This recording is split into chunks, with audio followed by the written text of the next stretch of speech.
Hello, everybody, and welcome back to the Penalty Box podcast. It has been a long time, and this is crazy. I'm nervous. I'm going to start this just by saying I'm nervous. Oh my god, I have so many bullet points, so many things to say. There's so much to talk to you about. But I'm going to start with my surgery and why I took a break off of social media and the podcast and all of that. I won't go into too much detail, but in case you're squeamish or just don't care, go ahead. Feel free to skip a little bit. I had surgery for my endometriosis, and because of that, I have not been in school and I have not been working, and I decided I want to follow my passion, which is not just this podcast, but the Penalty Box brand. So right from my surgery out, I was rebranding, revamping, bringing on an entire team. I mean, this was nothing 2 months ago. 2 months ago, the podcast had maybe 5 active Instagram followers, and I was writing these intense scripts and just pretty much reading a stupid book to everybody.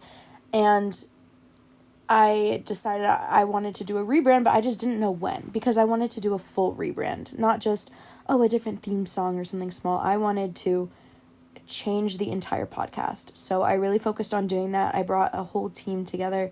I have amazing interns and employees working for this brand now, which is absolutely insane that this has all changed within 1 to 2 months. But I'm very happy to be back. I missed the podcast. I missed talking to you, and things are going to be a little different around here. So I'm going to explain that to you. Starting with the fact that we are, first of all, you can probably tell we have a little different. Does that make sense? We're running this a little differently. For my other episodes, I was so nervous to mess up or to be made fun of or whatever. I literally would write these long ass scripts and stick to them because I was so nervous. I didn't want anyone to hate me for being this hyper bubbly ADHD blah blah blah blah blah yapper. And then over my break, I really focused on myself and my brand, and I realized the podcast isn't me. This goody two-shoes, clean, perfect woman in sports look is not for me, which it's great for the women who it is for, but it's not for me. And I wanted to create a space that I would feel comfortable in. And that started with changing this podcast up, because I would not want to listen to the old podcast. And I am horrified because every time I refresh, 1,000 more people are listening to the podcast, the old episodes, and I am horrified because that's not me. That's me scared. That's me really nervous and not wanting to mess up and not wanting you to hate me. But what I've really learned is that if you don't like me, that's totally okay. Not everyone's going to like me, and that's fine, but I hope you can still enjoy the Instagram content we bring to you. We're going to be starting up on Twitter more. We're going to be doing a lot of fun things, so I hope at least we can bring something to you that makes you happy. So anyway, we are bringing this new podcast outline. Besides me being myself, we are going to have this layout where we're going to have an intro part where I talk to you about whatever is going on in my life or any updates, any events I'm going to, something like that. We're going to start off with that. And then we're going to have a hot topic section. I don't know what I'm going to call it yet. I'm thinking on our Instagram we have it called Hot and Hockey, but I'm thinking maybe hockey hot topics. I don't know.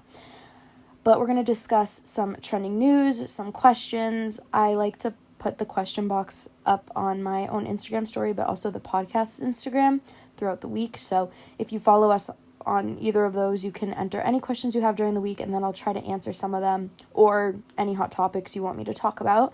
So that is the second part of our little podcast outline. And then the next part varies. If we have a guest, the rest of the episode will be talking to the guest, getting to know them, chilling with them, hanging out with them.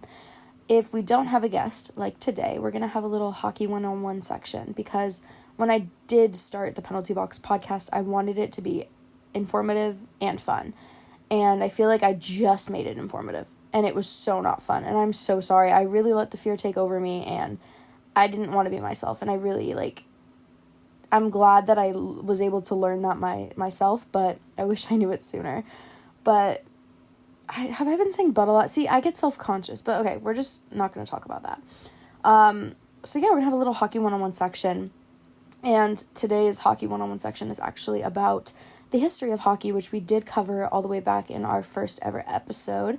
But it was not laid back Mia. It was nervous, scared Mia. So we're going to be doing a little Spark Note version of that if you're interested at the end of this episode. Welcome to the penalty box. All right, let's hop into our hot topics of the day. And we only have a couple. We really only have a couple today. It's my first podcast back. Take it easy, okay? But we're going to start with Matthew Rempe. And he is a rookie this season. He is 6'7", and he is a physical player. I believe he played 10 games. As of the moment I'm recording this, he's played 10 games, and he's had 56 minutes on the ice. He has fought 4 times in these 10 games and gotten a total of 54 penalty minutes. So let's run that back. He has been on the ice playing for a total of 56 minutes, but he's also been in the penalty box for 54 minutes. Just no words. I mean, I'm like getting so heated already. And I want to say really quick, I'm not a hater of any sports team. Despite what I may have said in past episodes, I get fired up. We all get fired up during the games. But what I don't like is the physicality that the Rangers have, because they overdo it. They really do overdo it, and we're going to talk about that later. But I just want to preface with that.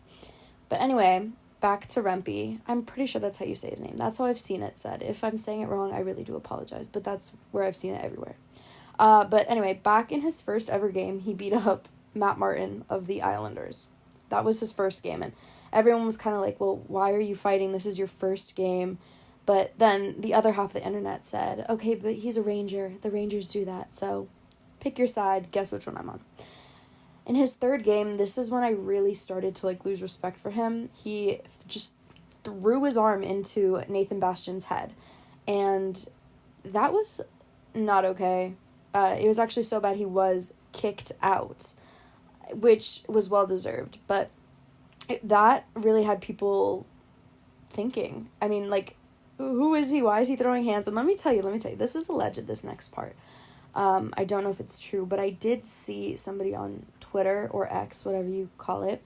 They had a picture of Bastian on the ice, bleeding or holding his head or whatever, and allegedly Matthew signed it. And I have people I don't love, but I could not imagine seeing a picture of them bleeding on the ice and, signing it and laughing. I don't know. That's all alleged. But that also just... I know it has nothing to do with the actual sport, but that's just something I learned, and I felt like I had to put in there. But anyway, out of his 4 fights, I believe... and by the way, we're talking about the ones where gloves were dropped, as opposed to just, pushing, shoving, checking. But out of those 4 fights, he's had 1 clear win, 1 loss, and then a couple that were just so-and-so, whoever, whatever. You might be wondering, Mia, why do you care? Why is he a hot topic? Well, first of all, the fact that his penalty minutes and minutes on the ice are almost exactly the same. That is crazy. Also, he's 6'7". He is a giant beast, so I want to talk about that. And then the fact that me and I think so many other people are torn and on this line of is he a useful player, or is he just gonna stir up drama and get rack up penalty minutes? So from my opinion, which is not, I'm not a professional, but from what I've seen, he seems to be a decent scorer, and his first goal really proved how important being tall is in hockey. I mean, you wouldn't expect it. 6'7", you think NBA. But height is definitely still important in the hockey world, despite everybody thinking only the NBA people need it. Personally, my big question is just, how long is he going to be successful for? Is he going to keep getting in physical fights? Because if he does, we all know about CTE. We all know about brain damage. We all know that getting in fights means taking a lot to your head. And nowadays, in this current, there aren't that many, players that focus mainly on fighting and have long careers. I mean, most players now really tend to excel in like their speed or agility, and I remember that was a huge discussion when like Jack Hughes was drafted, or when he started like coming on the up and up, because everybody was like, oh my god, he's not really fighting. Like, I remember how big it was when he first fought Sebastian Aho. Is it Aho? I think it's Sebastian Aho. Anyway, and this kind of leads us into another hot topic / discussion you guys wanted me to talk about, and it was thoughts on fighting in the NHL. And I know personally there's some people that go really hard for both sides, and let me tell you, I am in the middle. So for those of you who don't know, back in the day, in the 80s, 90s, like 2000s, there were around 700 to 800 fights per season. This year, it's been like 200 to 300 fights. Now, I'm telling you that stat not because it's good, not because it's bad, it's just that's the stat. And in my opinion, I think hockey isn't hockey without fighting, but before you decide to like clip that or whatever, I think there's good fighting and I think there's bad fighting, and you're probably thinking, Mia, what the hell? How is there good fighting and bad fighting? But let me tell you, we're going to take Timo Meier of the New Jersey Devils as our good fighting example, and then we are going to take Matthew Rempe of the New York Rangers as our bad example. If you're listening to this, I don't think you're a bad person. I just think I don't know. But anyway, for example, Timo Meier on the Devils, if you did not know, he is a more physical player for us. He is not anywhere like Jacob Trouba where he's just like boom, boom, boom. But in instances where we have needed someone more aggressive, he's been there for us. And he has gotten a lot of hard hits to the head. But in most of these situations, he's not the aggressor. He's not the one starting anything. He's normally standing up for a teammate or just like on the other end of a really hard hit. On the other hand, on Matthew Rempe's side, he's just going up and like throwing hands with people left and right, and he is a rookie. I feel like everyone's just kind of forgetting, like, this man's a rookie. This man isn't even like a full-grown man. His frontal lobe probably hasn't developed yet. Like, he is tall, he's big, he's in the NHL. Cool, you are awesome, but like, you need to sit down, because this could just backfire completely, and I totally get you want to fight a little bit, and the Rangers do promote that, but I think he really needs somebody to, like, sit him down and be like, look at your penalty minutes and then your on-ice minutes. That is crazy. That should not be the case. That should not be the case, and I don't really understand, because I remember last season, Twitter was flaming. I don't remember who it was. It was somebody on the Devils. It might have been Miles Wood or Brendan Smith or somebody. But they were saying, oh my god, his penalty minutes are ridiculous. Oh my god. Like, they were flaming him on Twitter. And, I mean, granted, I'm not on Rangers Twitter. I'm not on any side of the Rangers internet. I was trying to look up Rangers stats for this episode, and I had to get off. I could not be on that side of the internet. But I haven't seen anyone really flaming him besides just being like, what the hell is he doing? Well, I guess that's flaming, is it? Well, I guess no one's outright said, like, oh my god, Matthew, what are you doing? What are you doing? Like, genuinely, can you please play the game? You are 6'7". Like, that is gigantic. Like, he's reminding me of Chara from the Bruins. Like, that's crazy, and he could really be a powerhouse and a name and make a name for himself if he just, thank you, Luna, if he just focuses on the game rather than the fighting. Before we move on to Hockey 101, I want to cover some sleeper teams. And if you don't know what, like, a sleeper is, it's kind of a term for, like, secretly good, I guess. For example, like, the Devils, I don't even know right now if they're sleeper quality. I've been kind of upset with their playing. But we're going to start with LA Kings. I mean, they were looking really, really good at first. Like, incredible. And then it just went down. I mean, they ended up firing their head coach, and honestly, it worked for their favor. They had somebody else take over the bench, I believe, in the beginning of February, and they've done okay, but they've been really inconsistent, which is really similar to the Devils, so that's why I feel for them. I mean, the Devils also fired their head coach, so I feel like the Devils and the LA Kings are both kind of sleeper teams in this situation, and they're good teams. They're just not having a good season. They're just not, and it sucks. Like, both of them, they have these games where they're winning and they're incredible and you're like, holy shit, they're back. We are so back. And then the next game, it's like, oh my God, we are so not back. I just jinxed it. And then another team that I think is a sleeper team, I want to say, are the Predators. I mean, like, I'm not talking Boston Bruins good, but they're doing decent. I think their record is like 16-02 or something. And now they have like the first wild card spot for the West.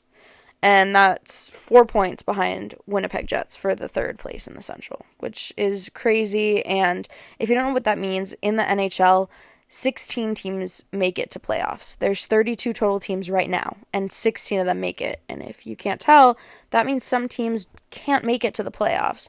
And when you're at the top of your division, you're pretty much automatically, like, you're going to the playoffs if you're having a hot season. But then there's also these wild cards spots, which, I mean, everybody knows what a wild card is. But for example, like last season, the Panthers had a wild card spot, and they ended up actually beating the Bruins and moving on. So that's always fun. It always like spices it up, but it's really this time of the year is the most stressful part, where some people know they're making it, some people know they're not, some people are waiting and praying for a wild card spot. It's crazy right now, which is why I do want to mention some of these sleeper teams, because I do think they deserve at least a little credit before the playoffs come. And the last team I want to cover are the Winnipeg Jets. And I am mad. Let me tell you what I've noticed.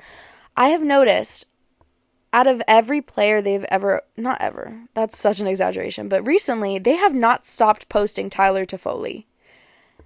Stop it. We know you have him. We are jealous. We are sad. We know you have him. And if you're confused, the New Jersey Devils had Tyler Toffoli. He was playing amazing for our team. He fit right in. He was shooting. He was amazing. Like, he really just fit perfectly.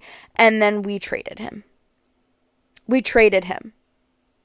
And now they're just like getting their stuff back, and the Devils are just flunking. I mean, we got Jake Allen, and I'm not even going to lie, I did doubt him, and I'm so sorry, Sir Mr. Jake Allen. I really do feel sorry, but oh my God, I really doubted him. And I was upset that we traded Tyler Toffoli, but why did that sound like Toffoli? It's getting way too late. I'm sorry, guys. But anyway, we don't have him anymore. He's with the Winnipeg Jets, and he's kind of really helped them, in my opinion.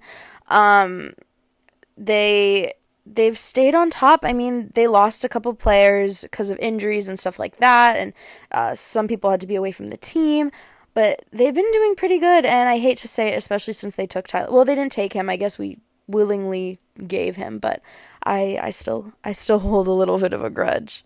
It is time for Hockey 101, and my dog won't leave me alone.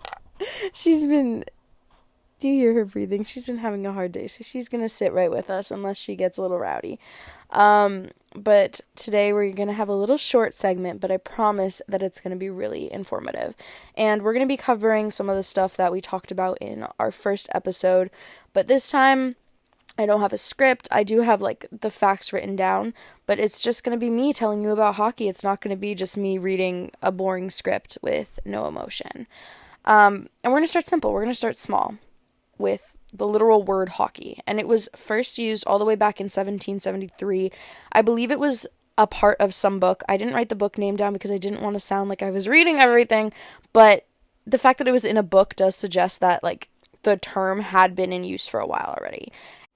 Historians were actually able to figure out that there was some kind of like stick and ball form of hockey that was played back in Egypt and Greece around 4,000 years ago, which is crazy. And obviously this evolved and the game started becoming more and more complex. And I believe like some people believe that like even England had a play in hockey, and Ireland. It was a doozy researching this, but it wasn't the ice hockey that like we know and love until 1875 when it became a thing in Montreal. And I actually didn't know this, but turns out that there were these British soldiers that were based in Canada, and they were kind of the ones who like influenced everybody and started like this modern hockey trend. And then over the next decades, a bunch of leagues and clubs were made in Canada because of these British soldiers. And then they took the ice hockey back with them to England and other European places, and it started to spread and spread and spread, and then the NHL was created in 1917. There was another association before the NHL, but we're going to do our little baby steps in this episode. I don't want to bore you. But the NHL started with 4 Canadian teams. And then in 1924, they ended up adding their first United States team, and if you couldn't guess, it's the Bruins. And things were great. Like, everybody was playing hockey. It was on the up and up. There were, every year they would add some teams, remove some teams. But then the Great Depression hit and World War II. And everything just went to shit. Like, everything. The NHL went back to 6 teams in the 1942 and 43 season. And those 6 teams were the Boston Bruins, the Chicago Blackhawks, the Detroit Red Wings, the Montreal Canadiens, the New York Rangers, and then the Toronto Maple Leafs. And take note of these names and like these 6 teams, because you will often hear them like referred to as the original 6. That is a huge thing in hockey. People will always say, oh, the original 6, blah, blah, blah. If you're into the PWHL, you may have heard that term used for their current teams, their original 6. So that's another thing you're learning today. But these 6 teams stayed the same for the next 25 years. There were 6 teams in the NHL for 25 years. I know it was different back then, but I cannot imagine 6 teams. Oh my God. Imagine like how much, because we're not going to even dive into that. But anyway, now, as you know, and if you don't know, we have 32 amazing teams, and there have been discussions on more, and I can totally do another hot topic segment on those. I heard, this is once again alleged, that Utah was at the top of the list for expansions, but I don't know for sure. I don't know. I don't love that. I feel like it should be in a busier place. Or, I don't know. I just don't think Utah. I don't know. I'm sorry if you're a Utah person, but, like, do Utahians really watch hockey? Like, aren't they just kind of busy doing other things? Like, procreating? Anyway, sorry. Back to the conversation we're having.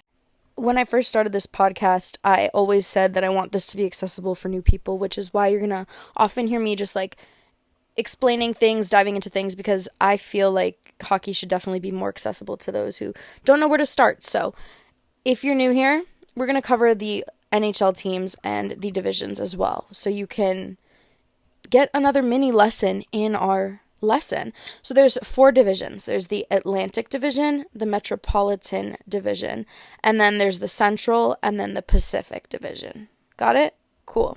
So the Atlantic Division has the Boston Bruins, the Buffalo Sabres, the Detroit Red Wings, the Florida Panthers, Montreal Canadiens, Ottawa Senators, Tampa Bay Lightning, and Toronto Maple Leafs.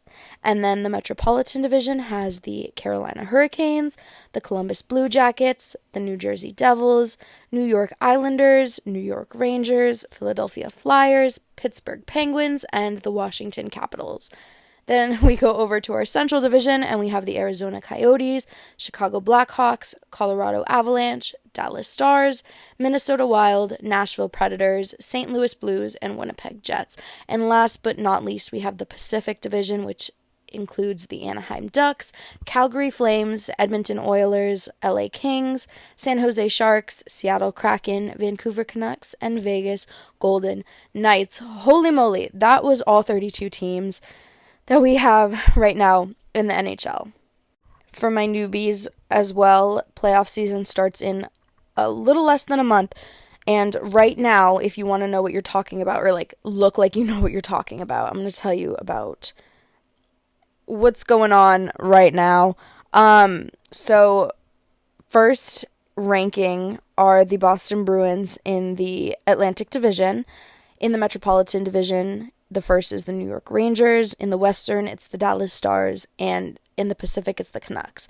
If you don't know what that means, they're the number 1. They're the best in each of the 4 categories. So I'll repeat that again. We have the Bruins, the Rangers, the Stars, and the Canucks. Those are our 4 best teams right now as I'm recording this. And granted, I don't know if it's going to change. I mean, that's just division-wise. League-wise, number 1 is the Rangers. Number 2 is the Stars. Number 3 is the Bruins. Number 4 is the Vancouver Canucks. And it's the same thing pretty much. It's just ordered.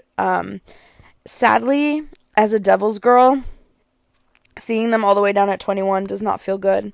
I'm a little upset, but seeing Bruins at number 3, which is my lucky number and the podcast's lucky number, that makes me happy.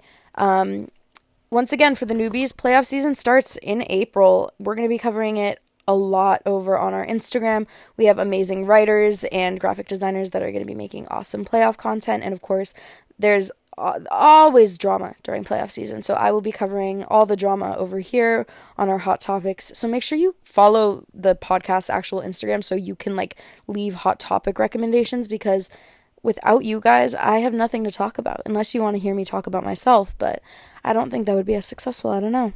Anyway, I hope you guys had fun talking and hanging out with me today. I know today is a shorter episode.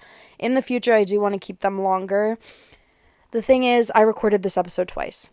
And the first episode was 40 minutes. It was awesome. It was fun.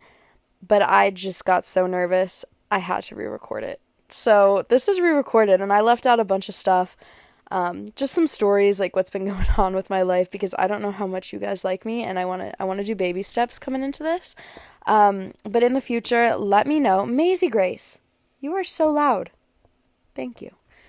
In the future, let me know what type of episodes you like. Do you like shorter ones that are 30 minutes? Do you like deep dives? What are you thinking? Because I want to tailor this podcast to you guys, the listeners, because this is for you. Once again, I just want to say thank you for all the support recently. We just hit 12,000 on the Penalty Box's Instagram, which is ridiculous. Ew, did you hear that? It was sorry. Ew. I'm so sorry, guys. It's way too late for me to be recording a podcast episode. And my dogs are making noise. Everybody's getting riled up right now, so I think that's my sign to skedaddle. But I'll see you guys soon, and I'm really happy to be back. Happy Friday, and I'll see you guys in the Penalty Box. Bye. Thanks for tuning into the Penalty Box podcast. Don't forget to connect with us on social media by searching for the Penalty Box. Also, make sure you hit that follow button on Spotify. And if you enjoyed the show, leave us a 5-star review. Until next time, see you in the Penalty Box.